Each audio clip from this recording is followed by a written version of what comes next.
Hello. Oh my god, I look so small, but whatever. So, welcome back. I know y'all been waiting for me.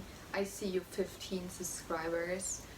I wanted to film another video, but the audio was fucked up. But whatever. Today, by the way, a little outfit moment. You can see anything. My makeup, you know. I thought to myself, how about we do some vintage shizzle from a vintage store in Berlin. I know I say Berlin because I am actually German. I don't say Berlin because I'm not Kennedy. I thought to myself, why not film something I like, which is vintage related shit. I mean, stuff. So I thought to myself, what is it? And I thought, oh my god, I was like thinking, oh, what should I eat today? And I thought, like, I have to look into my cookbooks. And that's them. I have quite some vintage cookbooks, old cookbooks. I organized them from the oldest to the newest, I guess. And let's get into it. This is my first cookbook. Not the first one I got, but like this is a cookbook my brother gave me for my birthday. It's a cookbook from 1904. It's a pretty old one. It looks pretty disgusting. It's kind of like sticky, but this is my oldest cookbook I own. It's from 1904. But yeah, if you want any like cooking situation with my old cookbooks, then just comment below, that good old YouTube situation. But yeah, this is my oldest cookbook I own. It is written in the old font. So yeah, this is pretty old. I did not do anything of it yet. You cannot really see anything, but again, you can see it here. And it's a cookbook, but in the back it has instructions for the wife.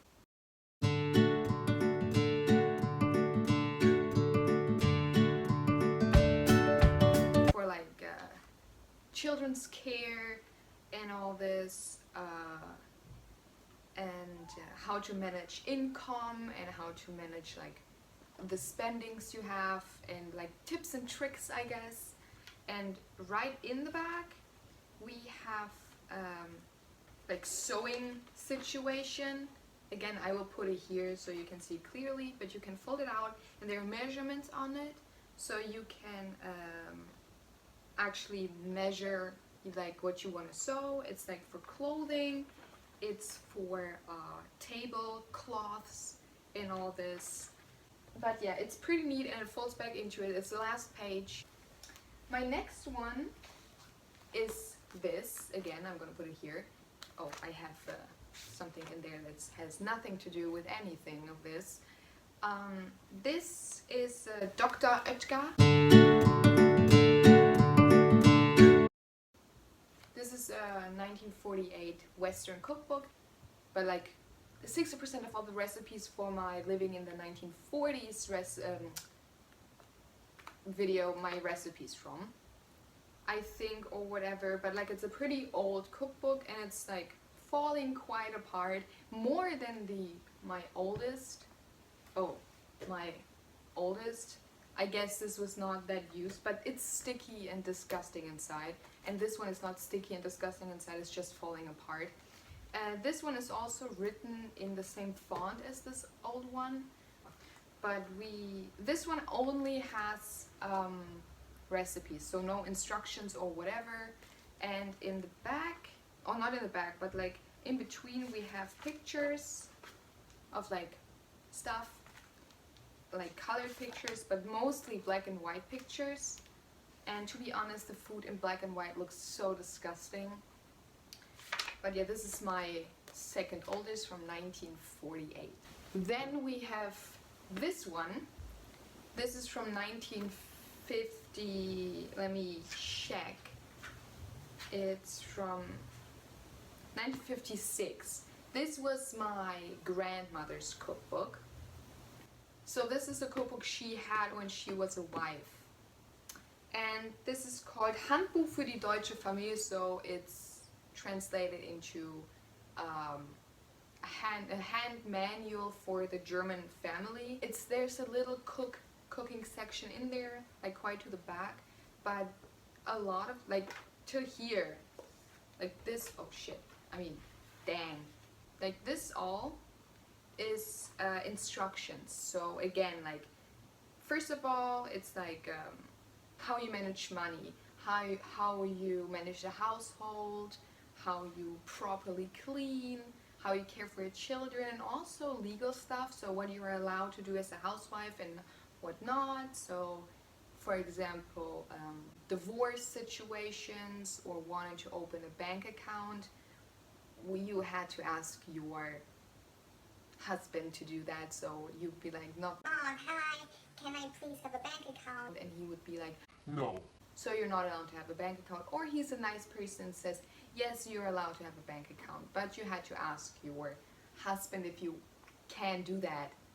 So this is more a manual than a cookbook, but in the back there's like, they teach you about nutrition and how to essentially don't cook rubbish food. But again, it's from the 50s, which means there's a lot of bland food in here, a lot of like potato, I guess. Okay, now we're in the 60s, and I have again a Dr. Oetker cookbook, and it's from 1963. And I really like this cookbook because you can see, but because I have this cookbook and the cookbooks before, you can see. Is it called cookbook or recipe book? Please let me know, because I always say cookbook because in German it's called Kochbuch. Sounds very harsh, but if is it recipe book or is it cookbook? But it's this one. I like it a lot because you can see how the change is in food and how the people back then ate.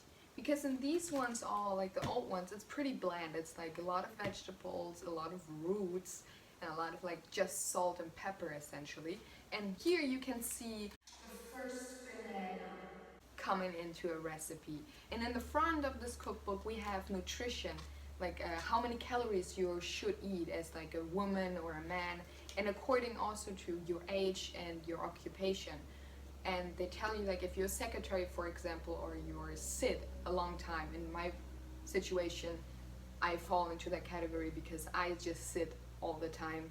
I'm a student, I'm a uni student, so I like this because you can see the transition to the rest of this.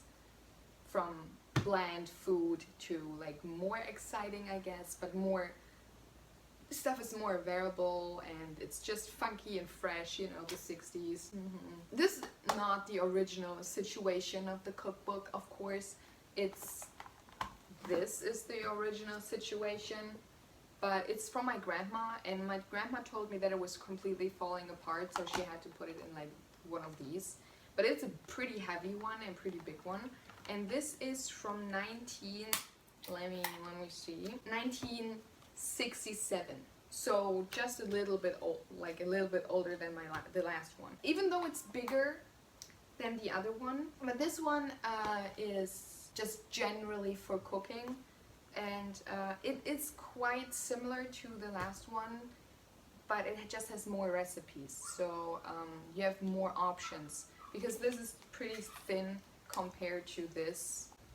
But this also gives you a quite good understanding of how food and all this changed over the years. Because again, if you look back to, I don't know, the cookbook from 1904, I looked into it and it was pretty bland and not a lot of like options you would have. But with the new ones, like from the 60s, you had exciting things. So you had like canned food, that's like pineapple, for example, or you also have a fridge now, so that means you can make jello.